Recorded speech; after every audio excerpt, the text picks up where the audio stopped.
Hi guys, ಟೇಸ್ಟಿಯಾಗಿರುವಂತಹ veg ಬರ್ಗರ್ನ ಮಾಡೋಣ. ಇದಿಷ್ಟು ನಮಗೆ ಬೇಕಾಗಿರುವಂತಹ ಇಂಗ್ರೀಡಿಯೆಂಟ್ಸ್. ಫಸ್ಟ್ ಒಂದು 2-3 ಟೇಬಲ್ ಸ್ಪೂನಷ್ಟು ಅವಲಕ್ಕಿನ ವಾಟರ್ನ ಹಾಕಿ ವಾಶ್ ಮಾಡಿ ಸೈಡಿಗೆ ತಿಕ್ಕೊಬೇಕಾಗುತ್ತೆ.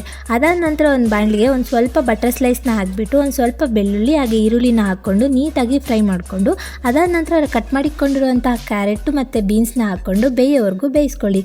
ಅದಾದ ನಂತರ ಇದಕ್ಕೆ ಕಾರ್ನ್ ಮತ್ತು ಬಟಾಣಿನ ಹಾಕ್ಕೊಂಡು ಬೇಯಿಸ್ಕೊಂಡು ರುಚಿಗೆ ತಕ್ಕಷ್ಟು ಉಪ್ಪು, 1 ಟೇಬಲ್ ಸ್ಪೂನಷ್ಟು ಖಾರದ ಪುಡಿ, ಮ್ಯಾಂಗೋ ಪೌಡರ್, ಚಾಟ್ ಮಸಾಲೆ ಹಾಗೆ ಪೆಪ್ಪರ್ ಪೌಡರ್ನ ಹಾಕ್ಕೊಂಡು ಮಿಕ್ಸ್ ಮಾಡ್ಕೊಬೇಕಾಗುತ್ತೆ. ಇದನ್ನು ಮಿಕ್ಸ್ ಮಾಡ್ಕೊಂಡ ನಂತರ ನಾವು ಬೇಯಿಸಿಕೊಂಡಿರುವಂತಹ ಆಲೂಗಡ್ಡೆನ ತುರಿದ್ಬಿಟ್ಟು ಇದಕ್ಕೆ ಹಾಕ್ಕೊಂಡು ಮಿಕ್ಸ್ ಮಾಡ್ಕೊಬೇಕಾಗುತ್ತೆ. ಇದರಲ್ಲಿರೋ ಮಸಾಲೆ ಎಲ್ಲ ನೀಟಾಗಿ ಮಿಕ್ಸ್ ಆಗೋವರೆಗೂ ಮಿಕ್ಸ್ ಮಾಡಿಕೊಂಡು ನಾವು ಆವಾಗಲೇ ತೊಳೆದಿಕೊಂಡಿರುವಂಥ ಅವಲಕ್ಕಿನ ಈ ರೀತಿಯಲ್ಲಿ ಸ್ಮ್ಯಾಶ್ ಮಾಡಿಬಿಟ್ಟು ಈ ಮಿಕ್ಸ್ಚರ್ಗೆ ಆ್ಯಡ್ ಮಾಡ್ಕೊಬೇಕಾಗುತ್ತೆ. ಇದರಿಂದ ಏನಾಗುತ್ತೆ ಅಂದರೆ ಪೊಟ್ಯಾಟೊ ಅಲ್ಲಿ ಏನಾದರೂ ಎಕ್ಸೆಸ್ ವಾಟರ್ ಇದ್ದರೆ ಅದೆಲ್ಲ ಎಕ್ಸ್ಟ್ರಾಕ್ಟ್ ಆಗುತ್ತೆ. ಈ ರೀತಿಯಲ್ಲಿ ಮಿಕ್ಸ್ ಮಾಡ್ಕೊಂಡ ನಂತರ ಇದನ್ನೆಲ್ಲ ನಾವು ಒಂದು ಬೌಲ್ಗೆ ಟ್ರಾನ್ಸ್ಫರ್ ಮಾಡಿಕೊಂಡು ಸೈಡಲ್ಲಿ ಎತ್ತಿಕ್ಕೊಬೇಕಾಗುತ್ತೆ. ಅದಾದ ನಂತರ ಒಂದು 2-3 ಟೇಬಲ್ ಸ್ಪೂನಷ್ಟು ಮಯೋನೀಸ್ನ ಹಾಕ್ಕೊಂಡು ಒಂದು 2 ಟೇಬಲ್ ಸ್ಪೂನಷ್ಟು ಟೊಮೆಟೊ ಸಾಸ್ನ ಹಾಕ್ಕೊಂಡು ನೀಟಾಗಿ ಮಿಕ್ಸ್ ಮಾಡ್ಕೊಬೇಕಾಗುತ್ತೆ.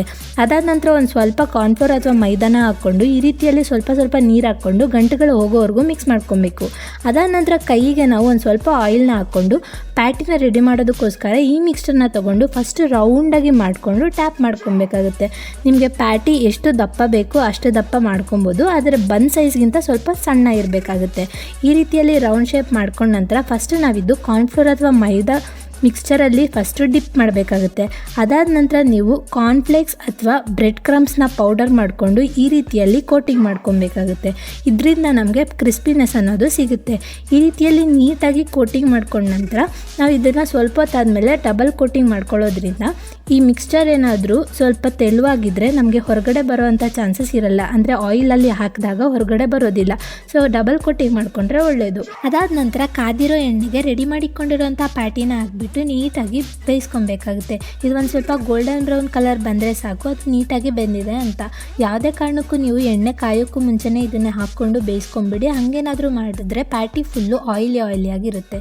ಸೊ ಅದಾದ ನಂತರ ನೆಕ್ಸ್ಟ್ ಒಂದು ತವಾ ಮೇಲೆ ಒಂದು ಸ್ವಲ್ಪ ಬಟರ್ ಸ್ಲೈಸ್ನ ಹಾಕ್ಬಿಟ್ಟು ಬನ್ನನ್ನು ಮಧ್ಯಕ್ಕೆ ಕಟ್ ಮಾಡಿಬಿಟ್ಟು ಒಂದು ಸೈಡ್ ನೀವು ಬಟರಲ್ಲಿ ಟೋಸ್ಟ್ ಮಾಡ್ಕೊಬೇಕಾಗುತ್ತೆ. ಈ ರೀತಿಯಲ್ಲಿ ಹ್ಯಾಂಡಲ್ಲಿ ಟ್ಯಾಪ್ ಮಾಡಿಕೊಂಡು ಬೇಯಿಸ್ಕೊಂಡ್ರೆ ಒಳ್ಳೆಯದು.